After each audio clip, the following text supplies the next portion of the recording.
Halo teman-teman, pada siang hari ini saya kedatangan tamu spesial di mana kita akan bertanya mengenai kehidupan mereka, bagaimana mereka menjalani keseharian mereka, bagaimana mereka berjuang bertahan di asrama Tangan Pengharapan Sumba. Kita juga akan mendengarkan bagaimana mereka melewati setiap tantangan hingga pada saat ini. Oke, kita lanjut saja kepada mereka. Halo Sulung Desti. Halo. Oke, bagaimana perasaan kalian pada siang hari ini ketika berada di tempat ini dan berbagi cerita, berbagi pengalaman melalui podcast kali ini? Ya, tentu perasaan saya itu senang karena dapat berbincang-bincang bagaimana pengalaman dan perjuangan saya selama saya tinggal di asrama untuk dijadikan inspirasi bagi orang lain akan hal-hal positif bagi diri saya. Oke, perasaannya senang ya. Oke, kalau Sulung, bagaimana perasaannya saat ini? Tentunya perasaan saya juga sama seperti Desti yang dialaminya, itu perasaan senang. Dimana ketika saya hadir di podcast kali ini bersama Dito, saya bisa berbincang-bincang mengenai kisah hidup saya di asrama yang boleh dibilang bisa dibilang dikekang oleh aturan, tapi saya tetap betah dan itu bisa menjadi inspirasi bagi orang-orang di luar sana. Oke, berarti kalian sama-sama senang untuk bisa berbagi pengalaman, berbagi perjuangan, serta membagikan apa yang telah kalian lakukan itu supaya orang-orang yang ada di luar sana itu bisa terinspirasi. Benar sekali. Oke, lalu kira-kira bagaimana proses perjalanan kalian itu dari kampung kalian itu sehingga kalian itu bisa tinggal di asrama? Bisa dari Desti dulu. Awalnya saya itu kenapa saya bisa sampai di asrama, ketika di kampung saya ada FLC Kuta Tudu yang dibangun oleh Yayasan Tangan Pengharapan. Di situ Bapak Ibu guru memilih saya untuk datang di asrama. Pertama, saya mengiyakan, tapi di balik semuanya itu saya memikirkan bagaimanakah orang tua saya mengizinkan saya untuk datang di asrama atau tidak. Itu masih saya pertanyakan dalam diri saya. Tapi ketika saya sampai di rumah, saya menyampaikan kepada orang tua saya untuk saya datang di asrama. Tetapi ayah saya tidak mengizinkan saya untuk datang di asrama. Dan pada saat itu saya sangat kecewa ketika saya mendengarkan jawaban dari ayah saya. Tapi saya mencari cara supaya orang tua saya, supaya ayah saya itu bisa mengizinkan saya datang di asrama. Akhirnya ayah saya mengizinkan saya untuk datang di asrama. Oh, berarti sempat tidak diizinkan oleh sang ayah. Iya. Oke, berarti Desti itu untuk masuk ke asrama Tangan Pengharapan Sumba memang benar-benar ada perjuangan tersendiri di situ di awal sebelum benar-benar datang ke asrama. Bagaimana yang kau berjuang itu untuk supaya semua orang tuanya Desti itu bisa mengizinkan Desti. Oke, lalu bagaimana dengan Sulung? Bagaimana perjalanan awal begitu ketika Sulung datang ke asrama Tangan Pengharapan Sumba? Kalau saya juga sama dengan Desti, di kampung saya itu ada FLC juga, namanya FLC Latino. Sama juga dengan ceritanya Desti, tapi sedikit bertolak belakang, di mana kalau Desti itu ayahnya yang tidak mau untuk Desti masuk ke asrama, sedangkan kalau saya itu saya yang tidak mau masuk ke asrama, sedangkan ayah saya yang mau untuk saya masuk di asrama. Awalnya itu saya tidak mau untuk masuk di asrama karena saya kan udah terbiasa bebas di luar. Sedangkan ayah saya itu karena mungkin ayah saya selalu melihat tiap tingkah laku saya yang sudah melenceng dari apa yang Bapak harapkan, yaitu menjadi anak yang baik lah, yang menjadi anak yang bisa berdampak baik bagi orang lain. Jadi ketika sudah saya melawan apa yang menjadi perintah Bapak saya untuk saya dimasukkan di asrama, Bapak saya sudah sempat mengiyakan. Bapak bilang biar sudah masuk sudah di asrama terdekat. Ketika saya pikir-pikir bahwa kalau saya akan tetap sekolah di luar, tentunya saya akan ikut tergiur dengan hal-hal yang justru membuat masa depan saya akan rusak. Jadi saya kasih tahu ulang di bapak saya bahwa saya ingin masuk di asrama. Sedikit juga dengan senang hati bapak pergi memberitahukan kepada Bapak Krafrodo, itu salah satu guru di FLC Latino. Oh, berarti Sulung ini pertama belum mau untuk datang. Iya. Ya, seperti yang kamu bilang tadi itu bertolak belakang dengan Desti. Kalau Desti bapaknya yang tidak mengizinkan Desti datang ke asrama, sementara sulungnya sendiri yang tidak mau, sedangkan bapaknya mau. Lalu kira-kira motivasi apa yang waktu itu membuat engkau berubah pikiran? Karena awalnya itu engkau tidak mau untuk datang ke asrama, tapi pada akhirnya engkau berubah pikiran. Kira-kira motivasi apa atau pengaruh apa yang membuat sulung itu bisa berubah pikiran? Kalau yang membuat saya termotivasi hanya dengan dunia luar aja. Karena kita tahu bersama bahwa dunia luar itu sangat tidak baik untuk anak-anak remaja zaman sekarang. Mulai dari bebas, main handphone, semuanya sangat tidak bagus buat remaja zaman sekarang. Lebih kalau kita sangat bebas. Saya sudah tahu bahwa ketika saya bebas itu, saya sangat bebas sekali untuk melakukan segala hal yang justru terkadang itu saya tidak sadar bahwa itu justru akan membuat masa depan saya rusak, yang justru dan juga akan membuat saya akan menjadi orang yang kurang berdampak baik ke depannya. Jadi ketika saya mikir-mikir, saya lebih baik saya dikekang oleh aturan, tapi saya bisa menjadi anak yang lebih berdampak baik lagi ke depannya. Itu yang menjadi motivasi terbesar saya untuk masuk ke asrama. Woi, luar biasa ya. Ini adalah bentuk kesadaran dari sulung sendiri ya, bisa mempunyai niat untuk bisa mempunyai harapan itu yang besar, dan melalui harapan-harapan itu sulung mau melakukan hal yang positif, mau diatur, dibina, dan juga bisa mendapatkan pendidikan yang layak itu, dan juga sulung bisa terhindar dari pergaulan-pergaulan bebas. Jadi itu yang memotivasi sulung ya. Iya. Lalu bagaimana dengan Desti? Kira-kira apa motivasinya waktu itu? Kalau motivasi saya membuat saya untuk datang di asrama itu, saya mempunyai kemauan yang tinggi untuk tinggal di asrama, karena saya mau belajar dengan tekun. Karena saya tahu di kampung saya itu mempunyai fasilitas yang kurang baik lah gitu. Jadi saya memilih untuk datang di asrama supaya itu dibina, dibentuk untuk menjadi pemimpin yang berintegritas di masa depan. Karena saya mau dibentuk untuk berkarakter baik, menjadi anak lagi yang lebih baik lagi ke depan.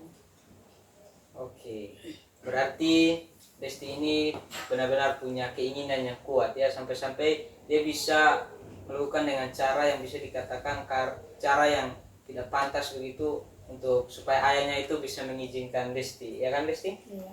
Nah, lalu Desti itu bisa datang ke asrama itu termotivasi karena fasilitasnya itu lebih memadai ya, lebih mendukung kegiatan belajarnya Desti.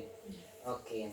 Lalu ketika kalian sampai di asrama, kira-kira apa perasaan pertama kali itu ketika kalian tiba di asrama dari Desti? Kira-kira apa perasaannya pertama kali sampai di asrama dengan lingkungan yang baru?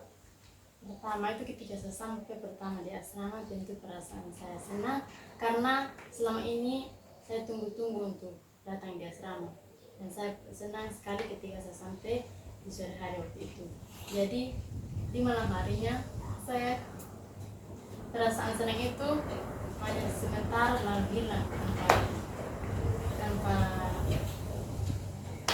lama gitu. Jadi saya langsung bersedih, langsung ingat kembali orang tua saya, langsung ingat kembali bagaimana halaman kampung saya. Jadi saya menangis pada malam itu. Jadi saya ingat bagaimana perjuangan orang tua saya, ingat saudara-saudara saya, dan saya sangat sedih. Jadi saya kurang bergaul dengan teman-teman. Hal itulah yang membuat saya, karena baru pertama kali itu bagaimana saya menjauh dari orang tua, dan saya tidak bisa menjauh dari orang tua, dan disitulah bagaimana saya dijauhkan, dipisahkan gitu, untuk membuat diri saya itu menjadi pribadi yang lebih baik lagi depannya, membentuk diri saya untuk mandiri, untuk terus berjuang untuk masa depan. Walaupun banyak tantangan, saya harus lewati semuanya itu untuk masa depan saya yang lebih baik. Oke, berarti di situ ada perasaan campur aduk ya, karena Desti itu benar-benar punya nekat, sangat mau supaya bisa tinggal di asrama. Dan ketika Desti sampai di asrama, nah ketika pertama kali sampai senang karena sudah sampai di asrama, ya kan? Tapi ketika tidak melihat orang tua lagi, itu ada perasaan sedih ya. Iya. Itu karena tidak terbiasa tinggal dengan jauh dari orang tua. Iya. Oke, lalu kira-kira bagaimana penyesuaian dirinya? Berapa hari Desti itu kira-kira Desti sendiri menangis? Itu kira-kira berapa lama itu Desti lakukan hal yang sama begitu? Tentunya itu lama. Jadi pertama itu saya masih tidak bergaul dengan teman-teman. Mungkin kira-kira 3 bulan atau antara 2 bulan. Jadi saya tidak tahu, saya sudah lupa. Jadi pada saat itu saya sangat sedih kan. Jadi saya tidak bisa bergaul dengan teman-teman. Saya masih diam-diam, saya kurang komunikasi dengan teman-teman. Ketika teman-teman bermain, saya tidak ikut bermain. Ketika teman-teman menonton apapun yang mereka lakukan, saya akan diam sendiri dan saya akan memikirkan orang tua saya, karena saya sangat rindu orang tua saya dan saya sangat sedih ketika saya menjauh dari mereka. Dan disitulah saya merenung bagaimana, dan hampir-hampir saya mau pulang. Jadi saya memikir-mikir ulang bagaimana kalau saya pulang, pasti di kampung fasilitasnya kurang bagus, karena saya sudah berjanji untuk tinggal di asrama karena saya mau belajar, mau dibentuk untuk menjadi orang yang sukses. Jadi saya punya nekat kembali, bangkit kembali untuk menyesuaikan diri saya terhadap lingkungan. Jadi saya dari situ saya mulai bergaul kembali dengan teman-teman, dan disitulah saya perubahan mulai muncul dalam diri saya untuk menjadi orang yang lebih baik lagi ke depan. Oke, berarti Desti itu penyesuaian dirinya memang agak lumayan lama ya, supaya bisa bergaul, supaya bisa benar-benar terkoneksi dengan orang-orang yang ada di lingkungan yang baru tersebut ya. Oke, lalu bagaimana dengan sulung? Kira-kira bagaimana proses penyesuaian diri sulung itu ketika sampai di asrama? Pertama-tama itu sedikit terasingkan ya, karena saya harus menyesuaikan diri dengan lingkungan saya yang awalnya saya itu adalah anak yang sangat bebas. Dan waktu itu kurang lebih 3 minggu saya harus berusaha untuk menyesuaikan diri dengan keadaan di lingkungan saya, mulai dari aturan untuk menyesuaikan diri supaya bisa memahami apa yang menjadi kemauan teman-teman saya. Jadi waktu itu saya hanya bisa berusaha supaya bisa bermain bersama, belajar bersama dengan teman-teman. Oke, berarti penyesuaian dirinya sedikit lebih singkat dari Desti ya. Iya. Lalu kira-kira dalam proses penyesuaian diri kalian itu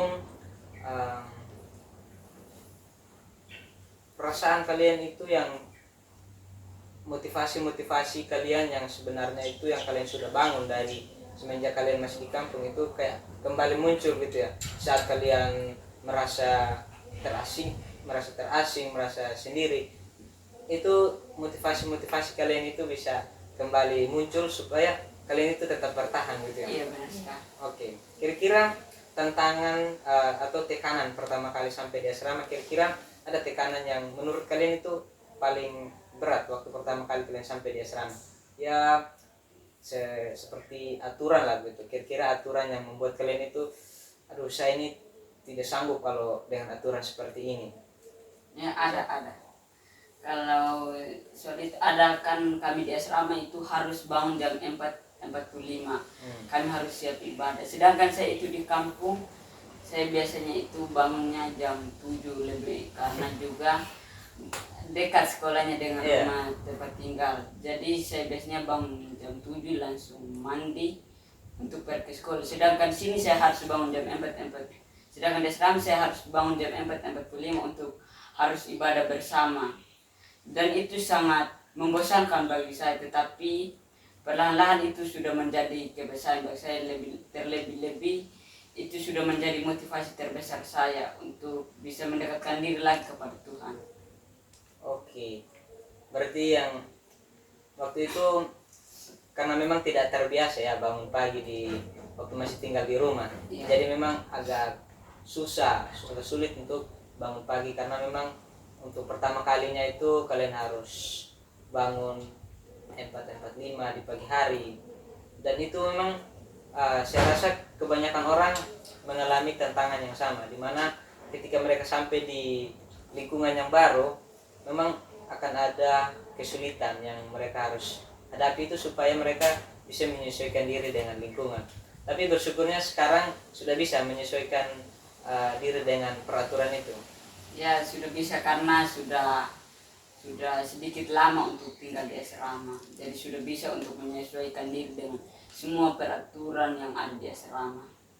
Iya, berarti menurut saya ya, suatu aturan itu ketika kita melakukan dengan kemauan kita itu pasti kita secara mudah begitu kita lakukan ketika memang ada benar-benar niat. Dan buktinya sulung ini punya niat untuk tinggal di asrama sehingga harus benar-benar berusaha untuk mengikuti aturan, dan ternyata saat ini sulung sudah bisa mengikuti aturan ya. Oke. Lalu bagaimana tekanan-tekanan itu ketika datang, kira-kira perasaan yang muncul pertama kali itu di dalam hatinya sulung itu ketika ada tantangan harus semacam apa ya, harus bangun jam 4.45. Kira-kira perasaan pertama itu apakah ada kayak perasaan marah, perasaan menyesal, wah kenapa saya harus tinggal di sini, ini banyak sekali harus bangun jam 4.45. Kira-kira ada perasaan itu tidak? Ya tentunya ada, saya sedikit menyesal. Saya kadang berpikir kenapa ya saya harus datang ke asrama ini, sedangkan kalau saya masih tetap tinggal di kampung tentunya saya tidak akan dikekang oleh aturan ini, tidak akan bangun pagi secepat ini, tidak akan diawasi. Saya melakukan sesuatu tidak harus diawasi. Saya pernah merasa pinta balik semua itu kembali lagi dan motivasi saya bahwa saya ingat bahwa aturan itu akan membentuk saya untuk menjadi manusia yang baik. Kalau Desti kira-kira apa tantangan ketika pertama kali sampai di asrama itu, khususnya kayak aturan yang Desti itu masih tidak sampai jalan. Tentu tekanan aturan yang membuat saya tertekan sama dengan sulung. Jadi ketika bangun jam 5 susah bagi saya. Kadang saya rasa malas, kadang saya menyesal karena di kampung saya itu tidak terbiasa untuk bangun jam 5. Jadi di situ kadang saya rasa mau bagaimana lagi, karena saya berpikir ya saya ingat kembali akan motivasi saya untuk datang di asrama karena saya mempunyai kemampuan tinggi untuk datang di asrama. Jadi saya ingat bangkit kembali lagi, ingat motivasi saya dari kampung dulu untuk menjadi anak laki-laki depan. Jadi dari situ saya berusaha untuk menyesuaikan diri saya, berusaha untuk bangun jam 4.45 untuk kadang dekatkan diri lagi Tuhan. Jadi dari situ saya berusaha benar-benar untuk bangun jam 4.45, menyesuaikan diri supaya dapat dibentuk supaya hidup teratur untuk demi kebaikan saya dan senang. Oke. Luar biasa ya. Melihat dari bagaimana kalian akan jalani proses kalian menyesuaikan diri di asrama itu, ternyata motivasi itu yang benar-benar membuat kalian itu bertahan ya. Motivasi dan juga disertai keinginan yang kuat bisa menjadi pribadi yang lebih baik ya. Lalu saat ini tuh kalian menyadari bahwa asrama itu memiliki aturan yang banyak. Segala sesuatu yang kita kerjakan itu kita atur. Nah, kira-kira saat ini setelah kalian menyadari itu akan aturan tersebut dan kalian menjalani tersebut, lalu apa pandangan kalian aturan? Apa sih pentingnya aturan buat kalian saat ini? Dari kira-kira aturan itu dibuat sebenarnya pentingnya itu untuk apa saat ini? Kalau menurut saya sih pentingnya aturan itu dalam kehidupan sehari-hari bisa membuat hidup kita itu teratur, dapat dibentuk, dapat membuat karakter kita itu menjadi lebih baik lagi ke depannya, tidak sembarangan, tidak seperti orang-orang yang tidak dikekang oleh aturan. Tentunya kalau kita dikekang oleh aturan, kita akan merasa biasa, kita akan benar-benar dibentuk untuk menjadi pribadi yang lebih baik, menjadi pribadi yang mandiri. Di situ kita akan diajarkan untuk benar-benar melakukan hal-hal yang benar, hal-hal yang dapat bermanfaat bagi orang lain, bagi diri kita sendiri juga. Dan tentunya akan membuat hidup kita itu akan lebih berwarna lagi gitu. Ya. Jadi aturan itu benar-benar membuat kita itu hidup teratur ya, supaya kita itu lebih fokus lagi ya apa yang menjadi tujuannya kalian bisa tinggal di asrama. Oke. Lalu bagaimana menurut Sulung? Kira-kira pendapat Sulung itu saat ini tentang aturan itu, apa pendapatmu saat ini? Menurut saya itu peraturan itu sangatlah penting dalam kehidupan kita ya, karena melalui aturan kita bisa hidup lebih teratur, kita bisa dibentuk mulai dari karakter kita maupun hal apapun. Karena aturan itu sangatlah penting. Mengapa? Karena dalam kehidupan ini kalau kita tidak hidup teratur, maka kita tidak akan pernah menjadi orang yang akan hidup berdampak baik bagi siapapun. Oke. Berarti aturan itu benar-benar penting ya, sangat ya, kepada kita, terutama sebagai peserta didik ya. Aturan itu benar-benar sangat penting, di mana kita harus mengatur waktu juga, diatur supaya kita itu tetap belajar. Karena terkadang itu kita secara manusia itu pengen sekali melakukan sesuatu, apalagi di generasi saat ini ya, pengennya hidup bebas, pokoknya melakukan segala sesuatu itu ingin bebas, tidak usah diatur oleh siapapun itu, baik orang tua, keluarga, dan siapapun itu, pokoknya kita itu pengen bebas, ya kan? Iya. Lalu bagaimana kira-kira pendapat kalian buat orang-orang yang ada di luar sana yang saat ini itu hidupnya itu tidak dalam aturan, mereka hidup bebas, merokok, minum minuman keras, atau bahkan melakukan hal-hal yang tidak seharusnya mereka lakukan gitu. Kira-kira apa pendapat Sulung? Kalau menurut saya itu sebaiknya orang-orang di luar sana itu harus benar-benar pahami dulu betapa pentingnya itu aturan. Sama saja kalau mereka itu begitu banyak aturan yang mengekang mereka, tetapi tidak ada kesadaran sedikit pun dalam diri mereka betapa pentingnya itu aturan. Jadi seharusnya mereka itu harus benar-benar memahami apa itu aturan sebenarnya, bahwa aturan itu adalah suatu hal yang dapat membentuk mereka, yang dapat membuat mereka menjadi manusia yang berubah, yang bisa menjadi yang bisa berdampak bagi orang-orang lain, bagi orang-orang sama mereka maupun orang-orang di sekitar mereka maupun orang-orang yang jauh dari sekitar mereka.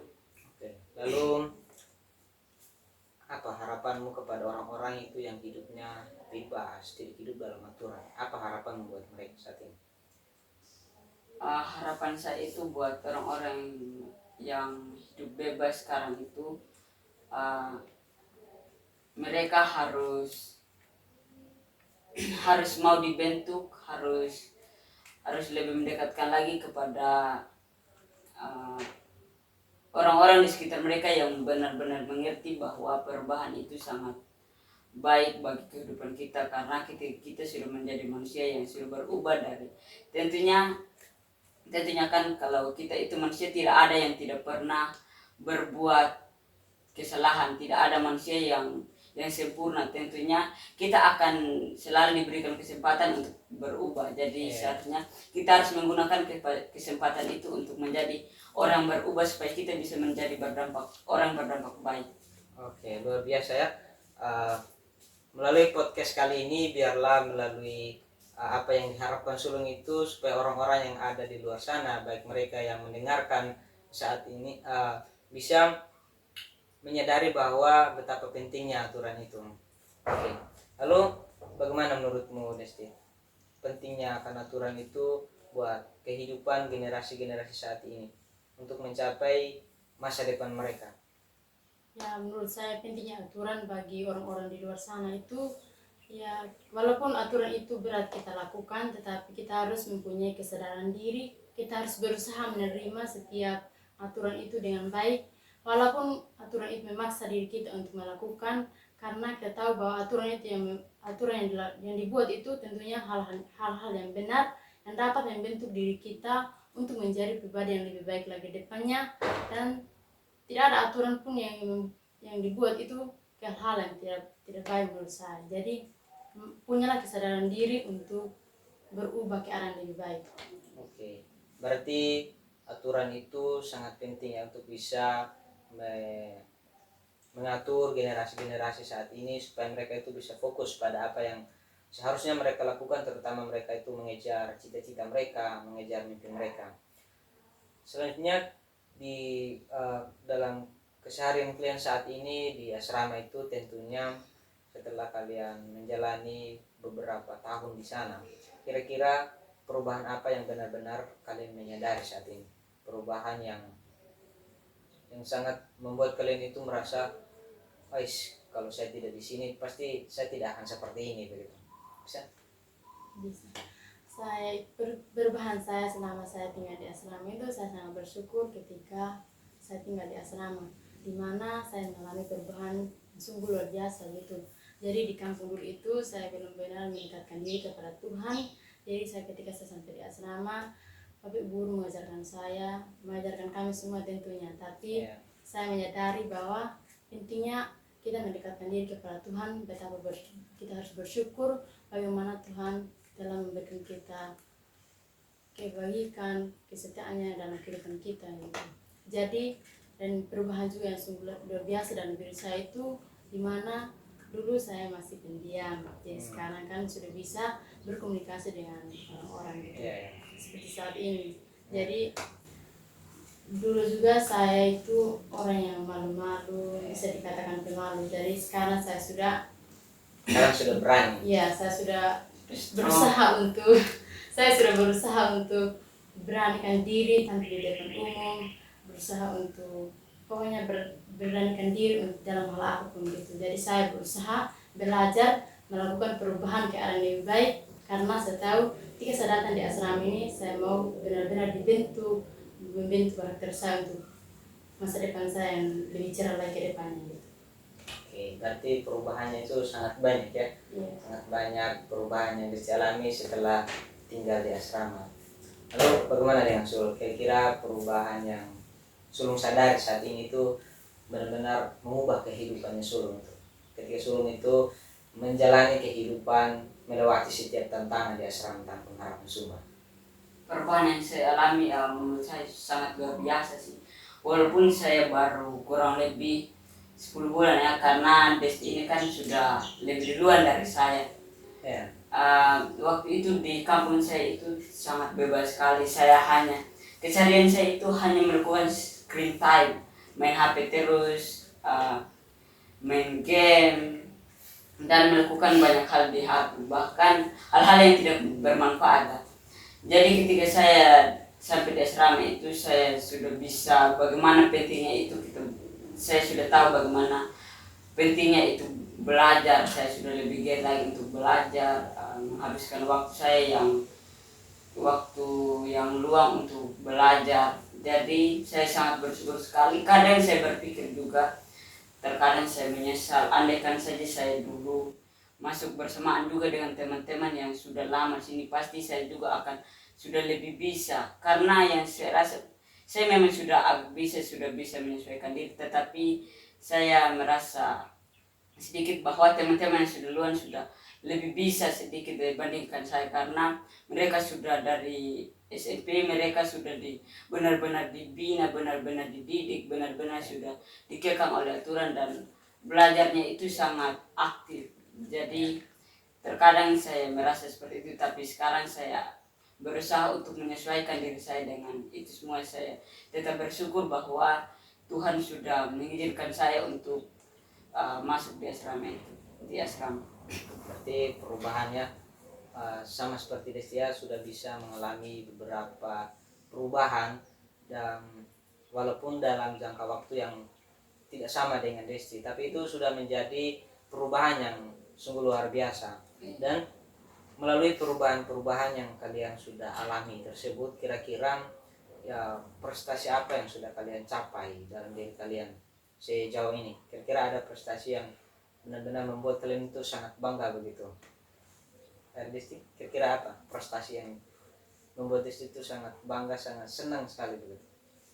Ya, prestasi yang membuat saya bangga itu ketika saya tentunya dalam bidang pendidikan, ketika saya itu mendapatkan juara 2, di situ saya sangat bangga terhadap diri saya, bagaimana saya berusaha selama ini untuk belajar lebih tekun, lebih giat lagi, karena saya tahu ketika saya datang di asrama ini tujuan saya itu belajar dengan sungguh-sungguh untuk meraih apa menjadi cita-cita saya di masa depan. Jadi di situ saya sangat bangga bagaimana diri saya itu berusaha keras selama ini, apapun yang menjadi usaha saya selama itu tercapai gitu. Jadi saya sangat bersyukur dan sangat bangga terhadap diri saya ketika saya mendapatkan prestasi. Dan juga ketika saya mengikuti lomba Olimpiade PKN, di situ saya juga sangat bangga ketika saya memperoleh juara 3. Jadi di situ saya mendapatkan juga piagam lah begitu. Jadi di situ saya sangat bangga terhadap diri saya, dan saya berjanji saya akan lebih tekun lagi belajar, melakukan perubahan ke arah yang lebih baik. Dan saya menyadari bahwa pentingnya aturan dalam hidup saya itu, walaupun keseharian di asrama itu dikekang terus, tetapi dimana saya dibentuk untuk menjadi anak yang lebih baik lagi ke depannya, mengatur waktu dengan baik. Walaupun ada waktu luang-luang yang diberikan, kita harus saya bisa mengaturnya dengan baik, tidak boleh melakukan hal-hal yang kurang berkenan begitu. Jadi saya mau berusaha begitu untuk mengatur waktu dengan baik. Kalau jika ada waktu luang gitu, saya mau mengatur dengan baik untuk melakukan hal-hal yang benar, hal-hal yang kiranya itu dapat bermanfaat bagi diri saya untuk mempersiapkan masa depan saya yang lebih cerah lagi ke depan. Ya, perjuangan yang Desti kerjakan, Desti lakukan itu memang perjuangan yang tidak membawa hasil yang tidak sia-sia gitu. Ada hasil yang Desti dapatkan melalui perjuangan, bahkan melewati berbagai rintangan begitu sejauh ini. Lalu bagaimana dengan Sulung? Kira-kira prestasi apa yang sudah Sulung dapatkan gitu, baik dalam diri sendiri maupun dalam dunia pendidikan? Kalau dari saya sih tentunya saya tidak mencapai ya prestasi apa yang Desti capai. Ya, saya tidak capai kalau dalam bidang akademik. Tetapi yang terus ada dalam pikiran saya itu yang menjadi yang membuat saya sudah memikir bahwa itu adalah prestasi terbesar saya. Bagaimana saya sudah bisa untuk berani bersaing dengan teman-teman yang sudah lebih bisa dari saya. Bagaimana saya sudah giat sudah berani untuk bersaing dengan teman-teman yang sangat bisa dalam akademik. Di situ saya sudah berpikir bahwa itu sudahlah menjadi salah satu prestasi terbesar saya. Walaupun saya tidak mendapat peringkat seperti Desti dalam bidang akademik, tapi itulah yang membuat saya berpikir bahwa itu adalah prestasi terbesar saya. Saya setuju sekali dengan apa yang Sulung katakan itu, bahwa prestasi itu tidak selamanya berbicara tentang apa yang kita dapatkan baik itu secara nilai, tetapi kita juga bisa prestasi itu yang dalam perubahan yang sudah kita alami begitu. Itu juga merupakan suatu prestasi yang sangat luar biasa. Dan kira-kira pada saat ini karena kalian masih melanjutkan keseharian kalian di asrama, apa harapan terbesar kalian saat ini di saat kalian dalam hal apapun itu, baik dalam dunia pendidikan, untuk keluarga kalian, untuk kalian sendiri, kira-kira apa harapan? Kalau dalam diri saya itu, saya mau supaya saya bisa terus menjadi anak yang lebih berdampak baik lagi kepada sesama di luar sana maupun di sekitar saya. Bagaimana supaya saya bisa menjadi anak yang lebih giat lagi dalam belajar, yang mau dikekang oleh aturan. Biarlah saya terus melihat aturan itu dengan kaca positif, bagaimana peraturan itu dapat membentuk saya, dan peraturan itu akan membuat saya untuk menjadi manusia yang berubah, yang bisa berdampak baik bagi sesama saya. Berarti harapannya supaya lebih menjadi pribadi yang bisa membawa dampak yang positif ya. Ya benar. Ya, tepat sekali. Lalu bagaimana dengan Desti? Apa harapanmu saat ini? Kalau harapan saya saat ini, saya itu mau bertahan tinggal di asrama karena saya sudah menyadari bahwa orang tua saya di sana sedang menanti perjuangan saya di masa depan. Jadi saya berusaha untuk mengejar impian saya karena saya mau berdampak bagi orang lain, terutama keluarga saya, untuk menjadi bintang bagi keluarga saya gitu, untuk memutuskan atau memberantaskan rantai kemiskinan dalam keluarga saya. Jadi di sini saya mau berusaha benar-benar melakukan perubahan ke arah yang lebih benar lagi, karena saya tahu semakin hari kadang ada hal-hal yang saya lakukan itu tidak benar gitu. Jadi saya menyadari bahwa itu hal-hal yang kurang bermanfaat, hal-hal yang negatif bagi diri saya, yang merusak diri saya gitu. Jadi saya menyadari bahwa apapun aturan yang dibuat di asrama ini, apapun teguran yang diberikan oleh guru, saya mau menerimanya dengan baik, saya mau menerimanya dengan rendah hati untuk membentuk diri saya menjadi lebih baik lagi ke depannya. Karena saya sadar bahwa saya datang di asrama ini karena ada tujuan untuk masa depan saya yang lebih cerah.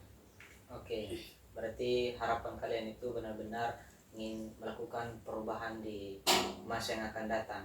Dan terima kasih buat pertemuan pada siang hari ini. Kalian sudah dengan berani, dengan jujur bisa berbagi cerita, sehingga saya juga bisa terinspirasi dari apa yang kalian katakan tentang bagaimana kalian melewati setiap tantangan, menjalani setiap aturan yang bahkan pada awalnya itu membuat kalian itu tidak sanggup untuk melakukannya, tapi kalian bisa dengan keinginan kalian yang kuat, karena kemauan kalian itu kalian bisa melewati semuanya itu.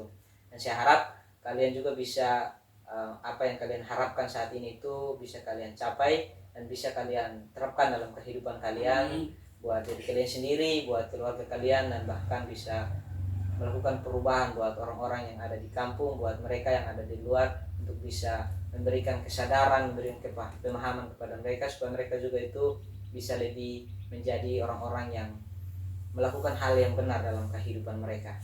Oke, terima kasih buat siang hari ini, dan biarlah melalui podcast kali ini melalui pengalaman yang kalian telah bagikan dapat memberikan dampak motivasi, dampak yang baik, motivasi yang positif, dan biarlah melalui pengalaman-pengalaman itu dapat menjadi cahaya buat mereka yang menontonnya dan menjadi berkat, sehingga melalui podcast kali ini benar-benar membawa perubahan juga buat orang-orang yang ada di luar sana.